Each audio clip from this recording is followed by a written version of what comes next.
Good morning, dear student. How are you? I hope you all are well. Today we are going to start our second part of science, and name of the chapter is force and pressure. In previous part, we have learned about what is force and what are the types of force, and in that we have learned contact force and non-contact force.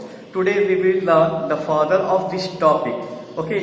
But before that, one more point was pending in our part 1, which I am going to complete now.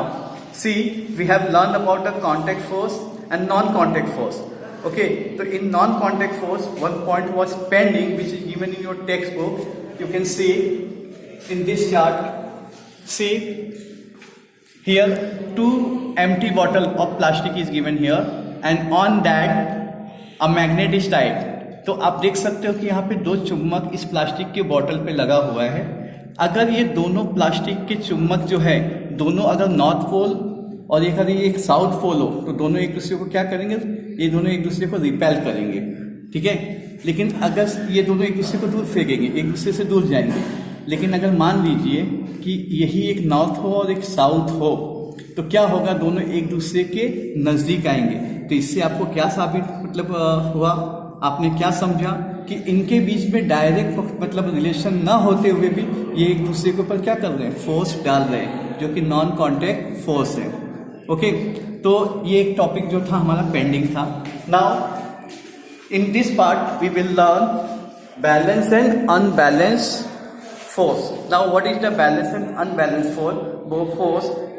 चलो इसको हम समझते हैं। एक activity जो आपके text book में दिया गया है, और वो ये क्या आप देख सकते हैं, आप इस प्रकार से एक टेबल के ऊपर एक कार्डबोर्ड लगा दीजिए और उसके दोनों तरफ आप बैलेंस रख दीजिए, ठीक है। अगर आप दोनों तरफ बैलेंस रखें, अगर आपका इस पैन के अंदर अगर आपने इक्वल मास रखा, इक्वल आपने इसके अंदर वजन रखा, तो क्या होगा? ये दोनों एक कांस्टेंट हो जाएंगे, ठीक है।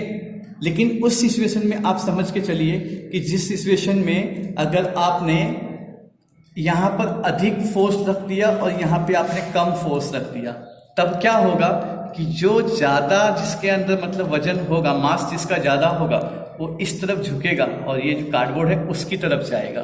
तो इससे क्या हमें मालूम पड़ता है कि जिस पैन में मास ज़्यादा होगा, ठीक है, उसका ग्रेविटेशनल फोर्स भी ज़्यादा होगा, ठीक है। और जिस समय दोनों में मास इक्वल होगा, तो उसमें ग्रेविटेशनल फोर्स क्या होगा? इक्वल होने की वजह से दोनों जीरो हो जाएंगे।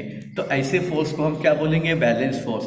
और जिसमें एक ज़्यादा हो जाएगा और एक तरफ फोर्स कम हो जाएगा, तो उसे हम क्या बोलेंगे? अनबैलेंस फोर्स बोलेंगे। तो चलो अब इसी के बारे में हम थोड़ा डिटेल में पढ़ते हैं। देखिए, if more mass is kept in the one of the pan than in other, the box start moving in the direction of that pan. अगर आप एक पैन के अंदर ज्यादा मास रखते हो और दूसरे में कम रखते हो, तो जो पैन है किस डायरेक्शन में ज्यादा जाएगा? जिसमें मास ज्यादा होगा। क्यों? क्योंकि उसमें फोर्स भी ज्यादा होगा।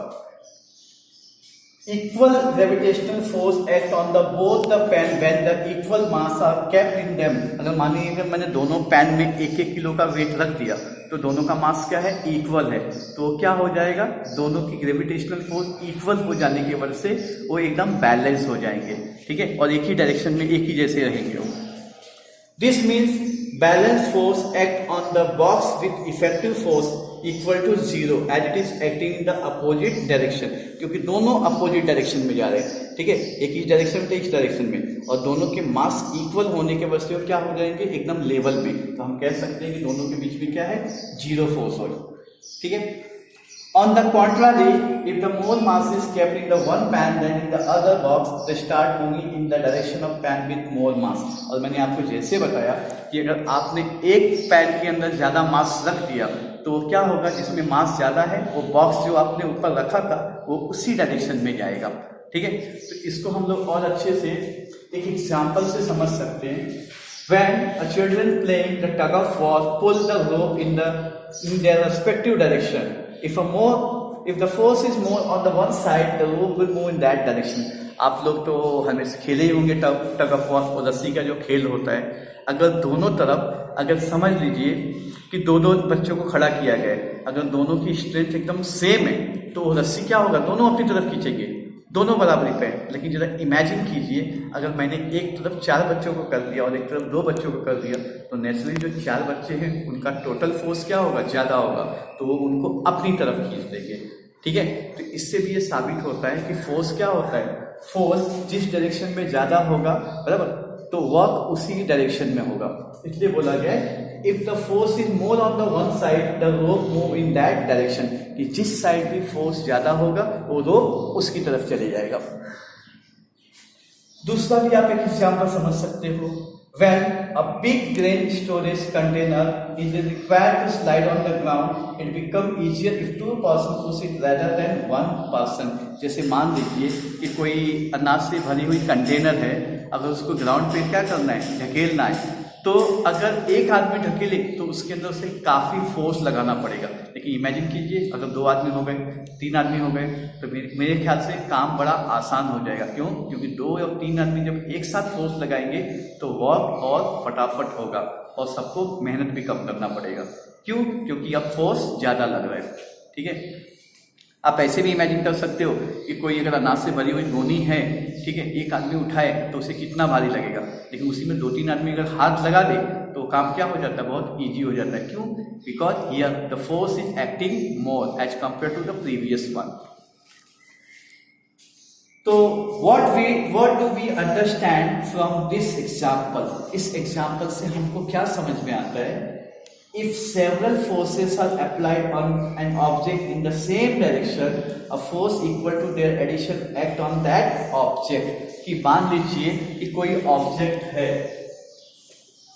ये कोई ऑब्जेक्ट है, अगर इस ऑब्जेक्ट के ऊपर बहुत सारे फोर्स अगर इसी डायरेक्शन में अगर क्या कर रहे हैं, एक्ट कर रहे हैं, तो ये जितने भी फोर्स है सब क्या होंगे, एडिशन हो जाएंगे। जैसे एक लड़का खड़ा है, अगर उसे एक लड़का दूसरा लड़का अगर धक्का दे तो कुछ दूरी पे जाके गिर सकता है, लेकिन अगर मानो कि 2-3 लड़के एक साथ मिलकर उसको ढकेले तो काफी दूर पे जाके गिरेगा। क्यों?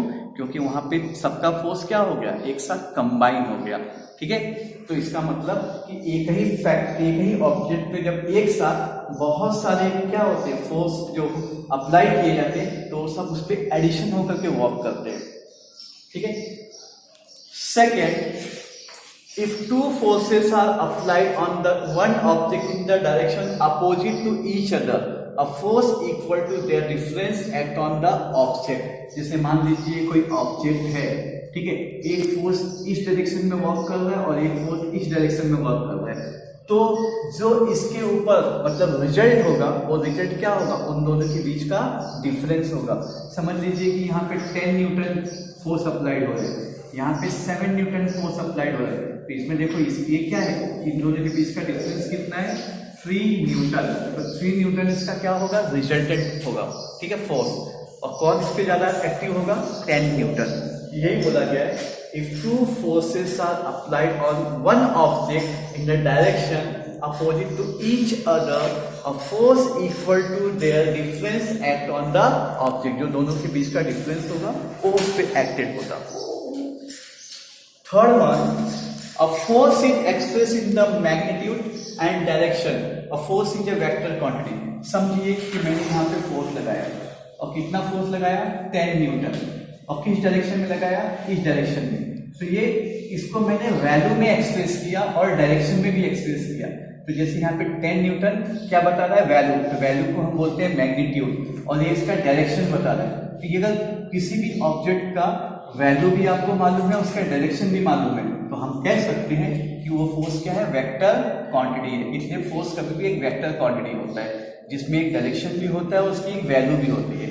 और आपको मालूम है कि फोर्स को हम किसमें एक्सप्रेस करते हैं, न्यूटन में एक्सप्रेस करते हैं।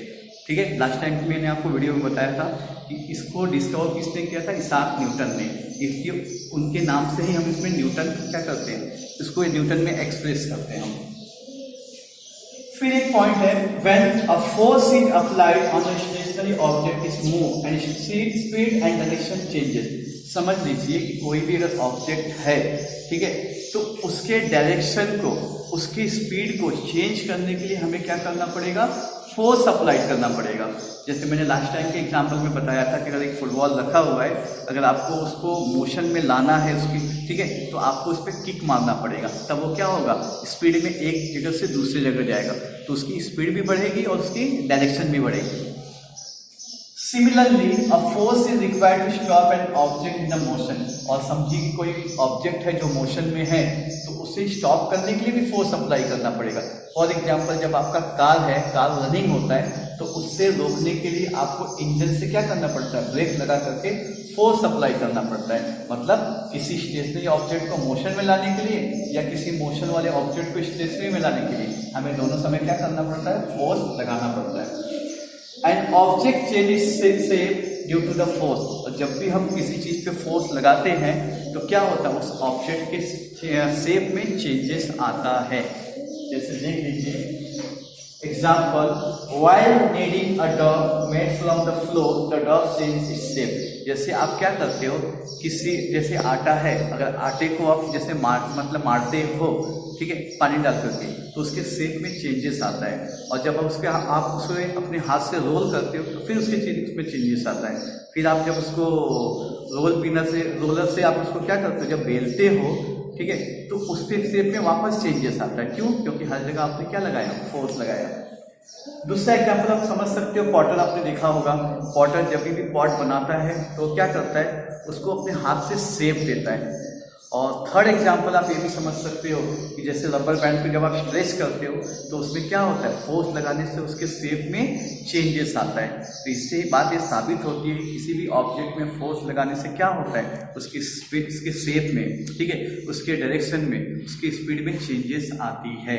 अगर आप नेक्स्ट पॉइंट लेकर के रखा है अपना इनर्शिया।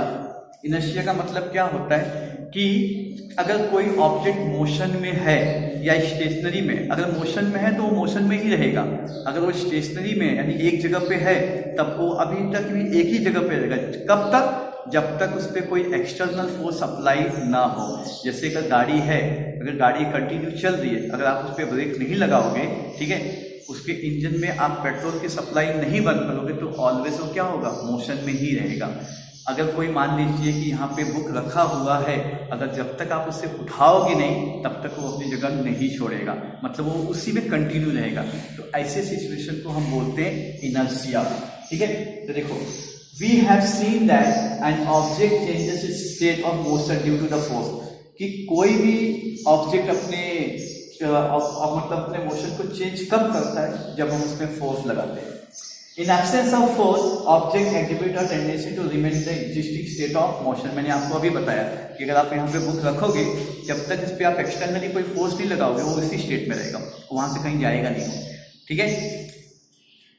अब इसके लिए मैं आपको दो एक्टिविटी समझाता हूँ। जैसे आप बस देख लीजिए, अगर आप बस में बैठे रहते हो और बस का ड्राइवर अगर बस को लेकर के जाता है, ठीक है, और अचानक कभी ब्रेक मारता है तो हम क्या होते हैं, आगे की तरफ झुक जाते हैं। आपने सोचा ऐसा क्यों होता है? क्योंकि जिस समय बस चलती है तो बस और हम दोनों मोशन में रहते हैं, लेकिन जब वो ब्रेक लगाता है तो ब्रेक केवल बस को लगती है, हमें नहीं लगती है। बस तो रुक गई, हम तो नहीं रुकते, हम भी तो मोशन में रहते हैं। ये रीजन हम आगे की तरफ क्या हो जाते हैं, ढकेले जाते हैं। या आपने ये भी ऑब्जर्व किया होगा कि जब ड्राइवर जो है गाड़ी को राइट घुमाता है तो हम लेफ्ट की तरफ झुकते हैं, या राइट की तरफ घुमाता है तो हम लेफ्ट की तरफ झुकते हैं। क्यों? क्योंकि हम उस मोशन में होते हैं। ये इसके रूल के ऊपर डिपेंड करता है कि कोई भी चीज़ क्या होता है, अगर मोशन में है तो उसे स्टॉप करने के लिए फोर्स लगाना ही पड़ेगा।